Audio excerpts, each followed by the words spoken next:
Welcome back to Charlotte Mason Minimalist. This is Megan, and I'm going to be talking today about handcrafts and art. So, those are the two main subjects I want to cover. First, I want to just discuss what handcrafts are. If you don't know a lot about Charlotte Mason, you may have absolutely no idea what I'm talking about. So, for those of you out there that are new to homeschooling or new to the Charlotte Mason method, handcrafts are crafts that are usable and things that make sense to learn, because you can create a tangible product. Things like knitting, sewing, cooking, sometimes paper crafting if you're going to be making like a scrapbook or something that's more of a actual product. You wouldn't include necessarily things like lapbooking in that, or things that are just paper crafts that are going to get thrown away. So that's like a distinction, and it has a lot to do with like wanting to produce quality work. Like when a child knows that they're going to be making something usable and making something that somebody's actually going to want, they just have like this desire to learn how to do it. I don't know how to explain it other than that. Read Charlotte Mason's volumes, listen to somebody who is more articulate talking about it than me at this point, because it's just, I've observed it myself with my daughter. So if we're doing a craft that's just like we're cutting paper and coloring, sometimes it can get really sloppy. And it's like building a habit of attention. It works because when you're doing something that they understand is going to be used or valued, then they care more about it. That's just pretty much all there is to it. So the first one we're going to be working on this year, you see, is knitting. Now, specifically finger knitting, because that's a little easier for like fine motor skills when you're just dealing with your own hands. And it's kind of a good introduction, so I can leave some links on that below. But that's one of the main things we're going to focus on that. And we're going to focus on cooking, which I don't have a specific cookbook sitting out. There are a lot of them, and there's a couple favorites of my daughter's that I will also link below. But I want to move right on into some of the other things we're going to be doing this year. So one of them is modeling clay. There's a lot of projects. I don't know if any of you have watched my other videos, you would know that we're using A Gentle Feast this year, and my daughter is in Form 1. So some of the things that are scheduled involve modeling clay, but we specifically plan to do just some kind of like what you see right there. Like if we're studying owls or studying birds or studying some other animal, we might make a model. So there are some other ideas, but that's the general idea, is that you would make something like you're seeing on the front of these Crayola ones. And I just picked those up at Staples, and you can get them a lot of places, and I can put some links of that below. And that's something that you can keep. It's something that it's using your hands. It's good for kinesthetic learners. It's good for hands-on projects. Even for somebody who doesn't necessarily want a ton of hands-on projects, getting out modeling clay and building models doesn't take a lot of prep work for you as a mom. So let me just move into this. This is one of the things I'm using. So I had purchased this when I bought Adventures in U.S. History from My Father's World. This is a pretty thick book. I do not intend on finishing this year. This is something we might do twice a week, and I don't like to set timers for art, but for this specific book I might, because I could see it either being a one and done page or something that gets carried away. And if she hates it, we don't have to continue, because I like our extras to be fun, because they're not required. Like, it's required that I teach art, but the amount of art supplies and art we do is not required. So this program, it has a lot of explanation. It starts with an introduction to drawing, and as you see, it just starts with basic things, long straight lines, and it goes through this section that's the alphabet. So it's A through Z, and it's kind of an introduction to the idea of drawing before you move on and get a little further. And that's where you begin lesson 1. And they start introducing actual drawing lessons that are a little more in depth. So I'm just going to kind of skip ahead some more. And eventually you'll come to where there are other colored pencil section. This is like, I think, the first different section. And there's also going to be a marker section, and there's also going to be a paint section. And you would use acrylics with that. And I mean, there is a pretty substantial amount of work. There's the colored markers, and I think that's just for Crayolas, I believe. I've read through a lot of it. And then there's a section with paint. Now, there's a DVD. I do not have it sitting here that goes with this. I've heard people recommend it. I've also heard people say this isn't their favorite curriculum, but we got it with a previous curriculum. Like I've told you before, we had bought My Father's World Adventures, and we just decided to go a different route. And so this is something that definitely I could use out of that. And since we're going to be doing a daily tea time, I thought it would be great during that time to just work on some of those handicrafts, use our art supplies, do some art lessons, and this is one of them we're going to utilize. So these are paint and marker cards, and it's a thick pack. I have never opened them, and that's another thing that came with it. So there's a DVD, the paint and marker cards, and this, and so that's going to be one of our art resources. Now, one of the reasons I wanted to use it is because I actually kind of liked how My Father's World, the art they scheduled. I don't want to say how they scheduled, but the art they scheduled in the past.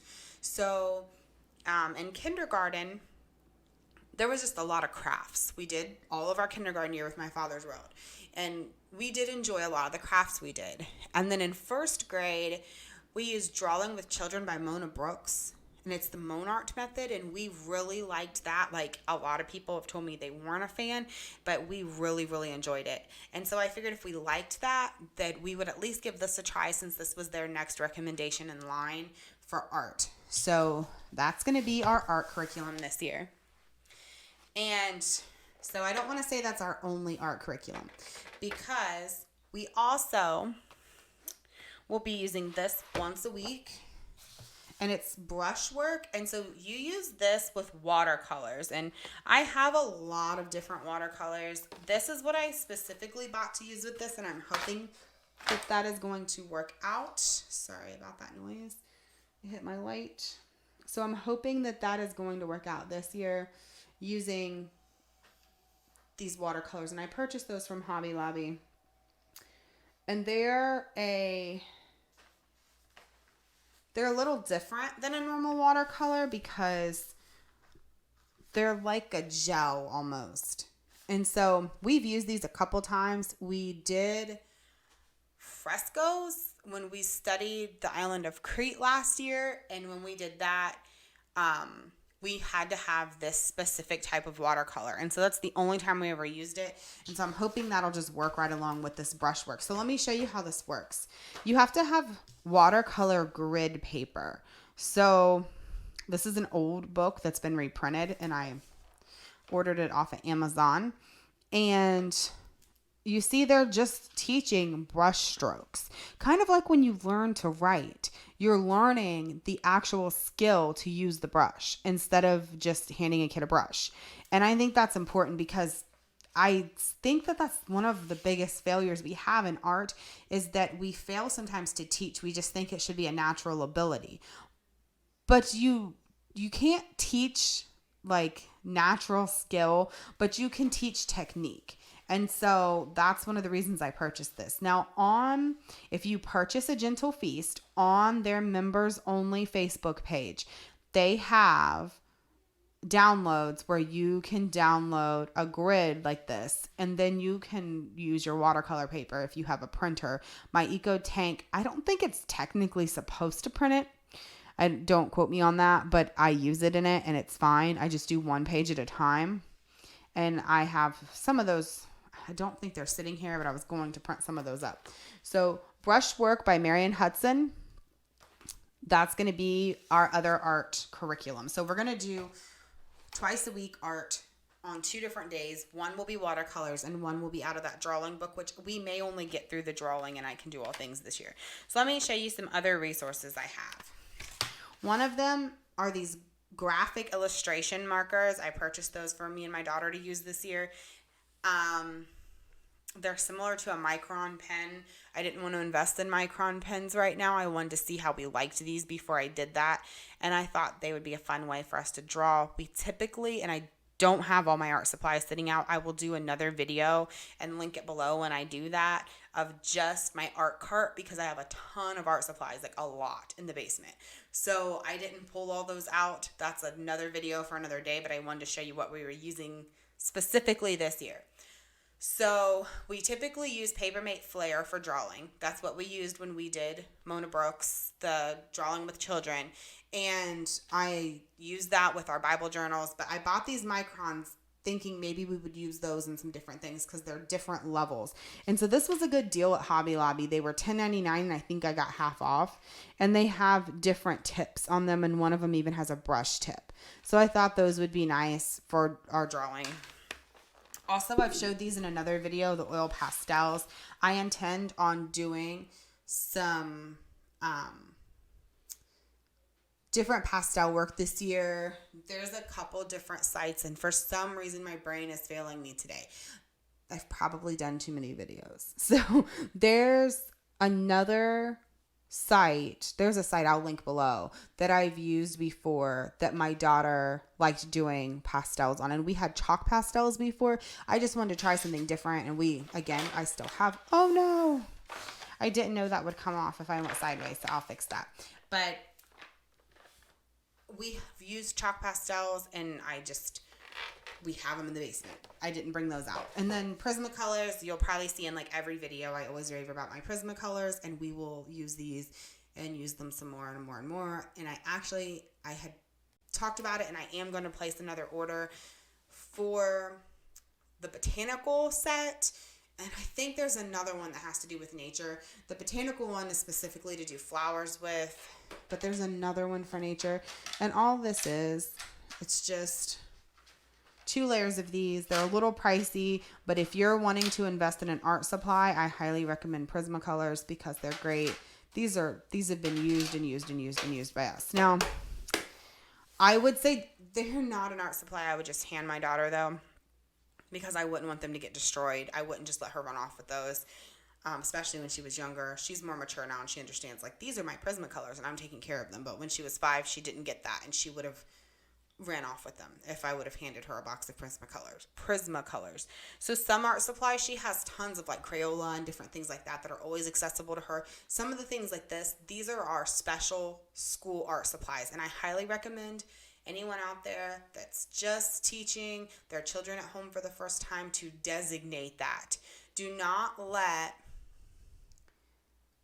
Crayola supplies and Prismacolor supplies intermix. Don't let that happen. When you let that happen, it can get very, very overwhelming, because if you have, they get all mixed around. There's actually probably a couple Crayolas in this, even still from my daughter, even though I don't let them mix, because sometimes like she wants a color and they get flipped around or something when she runs back and forth. So I try to keep those designated. Like, you can do whatever you want with your like typical Crayola stuff, but if it's something I paid a decent amount of money for, that's for our art, because if you think about an art classroom in a school, I don't want everything to feel like a classroom. I want things to be accessible, and I will always sit down and work on something with her if she wants to do art in the afternoon.